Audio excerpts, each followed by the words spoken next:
الطبق تاع اليوم ديقة في البنة. على بالكم واحد لابيغي مع كرات اللحم وهذيك لاصوص، نأكد لكم على صلصة البصل اللي تقدروا ترافقوها مع اي حاجة تحبوها.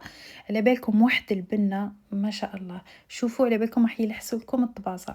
شوفوا جبت كمية تاع الفيونداشي، انا درت نص رطل، درت لها كمية مليحة تاع الدبشة، ورابيت لها حبة بصلة تكون صغيرة، رابيوها في الرقيق ماشي في الخشين.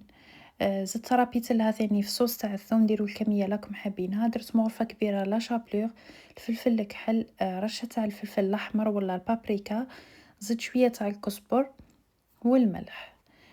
درت ثاني شويه تاع الزيت حي يخلي اللحم تاعنا يجي طري، وعجنته مليح مليح. شوفوا هذه الطريقه تقدروا ثاني ديروا بها شيش كباب، يجي بزاف بنين. انا راني دوره ونديرها على بالكم بزاف هايله.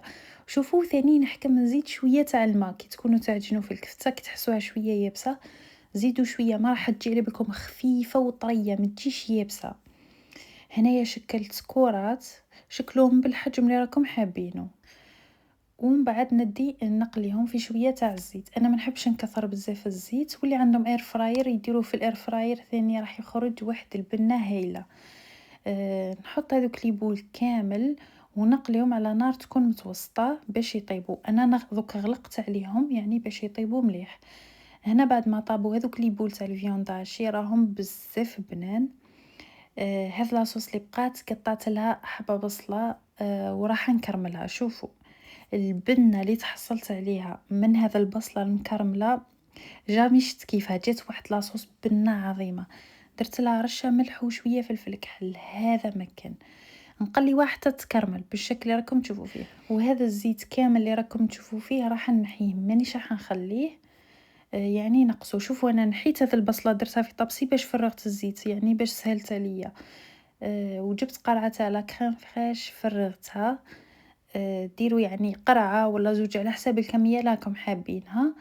شوفوا على بالكم راهي واحد لاصوص بنه عظيمه، تقدروا ترافقوها مع الروز مع لا بيوري مع الدجاج مع السكالوب اي حاجه.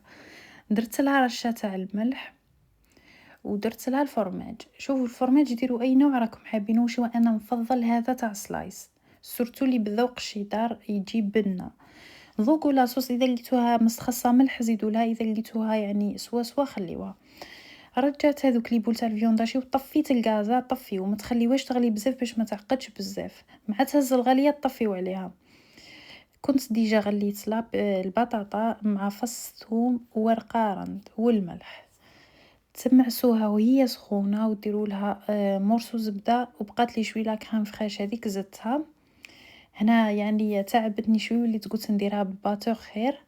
بقيت ندير في الحليب ونخلط حتى يعني طلعت لي هكذا، جات بزاف هايله وخفيفه. شوفوا القوام نتوما تتحكموا فيه، تحبوها ثقيله تحبوها خفيفه. انا يعني درتها بين وبين، ما حبيتهاش تجي بزاف سائله وما حبيتهاش تجي ثقيله بزاف. وهنايا ديجا الطبق تاعي راهو واجد في مونبا، يعني نص ساعه راح توجدوه، ما يديلكمش خلاص الوقت. هنا درت كميه تاع لا بيوري، ومن بعد جبت هذيك لاصوص اللي بزاف بنينه. شوفوا تقدروا الفيونداشي ديروا في بلاصتو الدجاج ثاني يجيب ما شاء الله. زدت له رشه تاع الدبشه لي لازم. وهنايا كي ذقتو على بالكم صح استمتعت بيه في الطبق لانه بنه عظيمه. لاصوص هذيك جات ما شاء الله، ولا بيوري جات بزاف خفيفه. ريجستريو الوصفه وجربوها وبسلامه.